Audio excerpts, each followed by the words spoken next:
Kamis, puji syukur kita panjatkan kehadiran Allah Subhanahu wa Ta'ala karena hari ini kita masih diberikan kesempatan untuk melaksanakan proses pembelajaran seperti biasanya.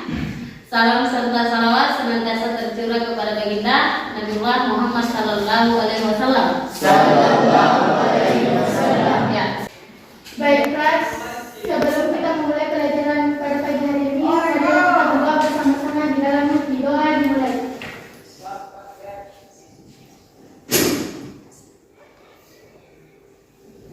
Selesai. Sebelum kita memulai pelajaran kita pada pagi hari ini, kita sudah mengawali dengan doa. Sekarang sudah ada semua hadir namanya? Ibu. Sudah lengkap? Tidak ada yang lupa?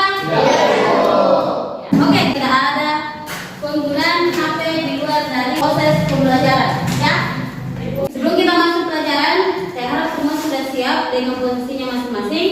Kita akan menyanyikan dulu lagu Hari Merdeka, ya.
Kedudukan warga negara dan penduduk di Indonesia. Selanjutnya, kita akan membahas tentang kemerdekaan beragama dan berkepercayaan terhadap Tuhan yang Maha Esa.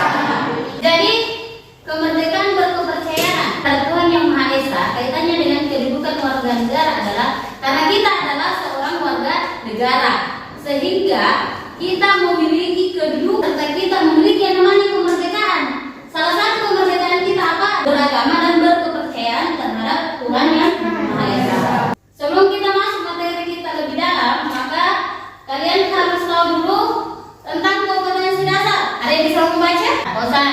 Menjadi hasil telaah tentang ketentuan Undang-Undang Negara Republik Indonesia tahun 1940 serta pertahanan dan keamanan. Selanjutnya adalah tujuan pembelajaran. Jadi ini adalah tujuan pembelajaran kita hari ini. Diharapkan bahwa setelah saya menjelaskan terkait tentang kemerdekaan beragama, kalian sudah tahu maknanya kemerdekaan beragama.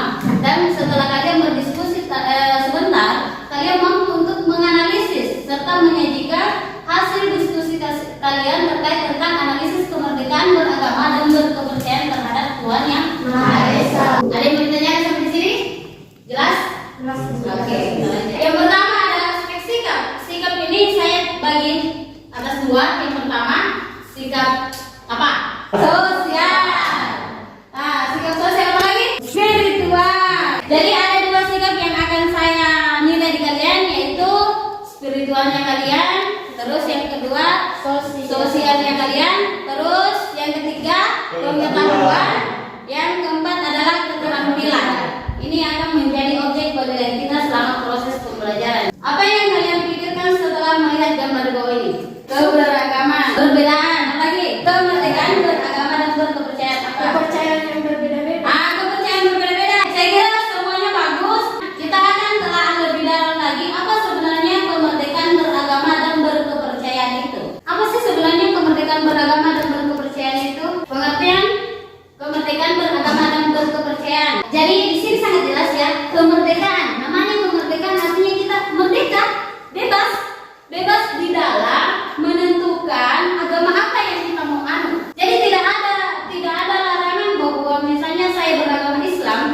sebagai guru maka wajib juga siswa harus beragama Islam. Itu artinya kita tidak merdeka kalau seperti itu. Persoalan kepercayaan, persoalan keyakinan itu persoalan hati. Bagaimana kita mempercayai sesuatu? Bagaimana kita mempercayai Tuhan? Nah, siapa Tuhan kita yang kita percaya? Maka kita diatur bahwa kemerdekaan beragama dan berkepercayaan mengandung makna bahwa setiap manusia bebas memilih. Ingat ya, bebas memilih dan melaksanakan ajaran agama menurut keyakinan dan kepercayaannya. Bisa paham sampai di sini?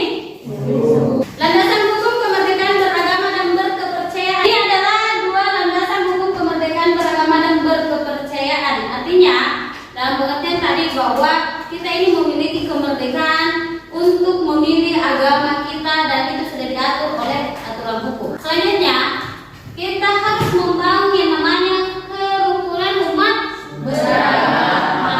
Kalau kita mau menjalin sebuah kerukunan, kita tidak bisa membedakan antara orang yang kaya dengan orang yang miskin, orang yang beragama Islam, agama Kristen. Bentuk kerukunan beragama, kerukunan internal umat beragama. Jadi kerukunan yang dimaksud di sini adalah kerukunan antar umat beragama. Jadi misalnya kayak kita dalam Islam, kan selalu itu dan sering terjadi perdebatan toh. Salah satu perdebatan yang paling sering terjadi adalah menentukan hari raya. Hampir setiap hari raya baik Idul Fitri, Idul Adha sering terjadi yang namanya perdebatan. Yang kedua, kerukunan antar umat beragama. Jadi kita antar umat beragama, agama Islam, agama Kristen, Buddha, Katolik dan semua yang agama yang ada di Indonesia harus menjalin kerukunan. Salah satu caranya adalah menghargai segala sesuatu yang mereka lakukan selagi itu tidak bertentangan dengan aturan kita. Terakhir, Tiara dulu. Kerukunan antar umat beragama dengan pemerintah. Yang pertama, dalam hidup beragama masyarakat tidak lepas dari aturan pemerintah setempat yang mengatur tentang kehidupan bermasyarakat. Yang kedua, masyarakat tidak boleh hanya menaati aturan agamanya saja, tapi juga harus taat pada hukum pemerintah yang berlaku. Jadi kita karena hidup di dalam satu negara, yaitu negara Indonesia, maka kita tidak hanya mengikuti aturan agama kita, kepercayaan kita. Kita tahu bahwa kita memiliki aturan agama atau kepercayaan, tetapi kita tidak hanya memiliki kepercayaan atau mengikuti aturan-aturan yang ada di dalam agama kita, tetapi juga harus mengikuti aturan yang ada di negara kita. Peraturan-peraturan yang dibuat oleh pemerintah itu juga harus kita taati. Karena apa? Saya yakin pemerintah sudah mengatur agama kita, sudah memberikan kebebasan kemerdekaan untuk menurutnya, maka dia sudah mengatur bagaimana untuk menjalankan aturan-aturan agama kita agar tidak bertentangan dengan pemerintah dan tidak bertentangan dengan agama lain. Sekarang kalian akan menyimak video ini. Dan sebelumnya saya akan membagikan LKPD-nya.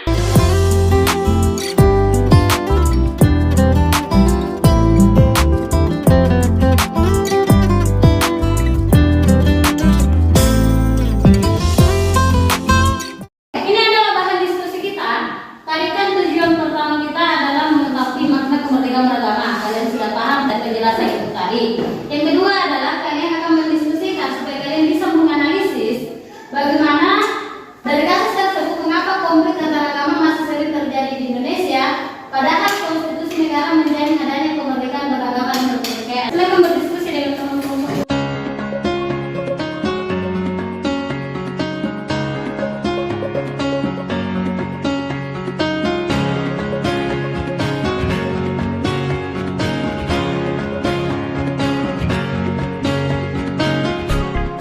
Silakan kelompok 3. Assalamualaikum warahmatullahi wabarakatuh. Waalaikumsalam warahmatullahi wabarakatuh. Baiklah, kami akan menyampaikan hasil diskusi kami yang akan dibawakan oleh Ahmad Fauzan. Baik, assalamualaikum warahmatullahi wabarakatuh.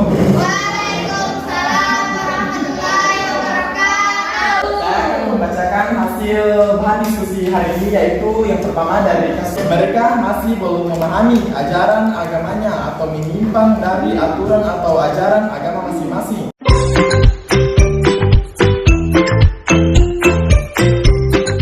Itulah tadi hasil presentasi dari kelompok kami. Kami akan membuka sesi tanya jawab. Persilakan. Assalamualaikum warahmatullahi wabarakatuh. Waalaikumsalam warahmatullahi wabarakatuh.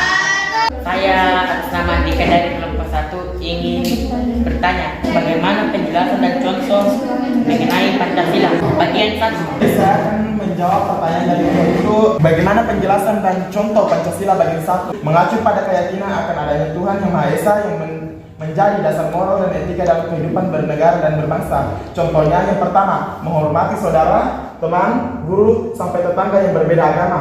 Yang kedua, tidak menjadikan perbedaan agama sebagai halang untuk berteman dan bergaul. Yang ketiga, menghormati dan menghargai hari-hari besar keagamaan saudara, teman, dan tetangga yang berbeda agama. Itulah tadi jawaban dari saya. Sekian. Kalian punya PR sebenarnya di rumah untuk ini, tapi sambil kalian kerjakan PR yang di atas, kalian juga selesaikan persoalan tadi. Ada yang bisa bacakan kesimpulan hari ini? Ayo. Nah, Putri. Masyarakat Indonesia merupakan masyarakat yang beragama, sehingga setiap orang di negara Indonesia dapat melakukan berbagai aktivitas keagamaan sebagai wujud dari adanya kemerdekaan keberagaman dan kepercayaan. Adapun dasar hukum kemerdekaan keberagaman di Indonesia tertuang dalam Undang-Undang Dasar NRI 1945 pasal 28 ayat 1 dan 2 dan pasal 29 ayat 2. Dengan belajar tentang kemerdekaan beragama, kita bisa mengetahui cara menjalin kehidupan beragama dan bisa menjalankan kehidupan yang harmonis dan menyenangkan tanpa ada perselisihan dan perdebatan. Nah, isi dari semuanya adalah toleransi.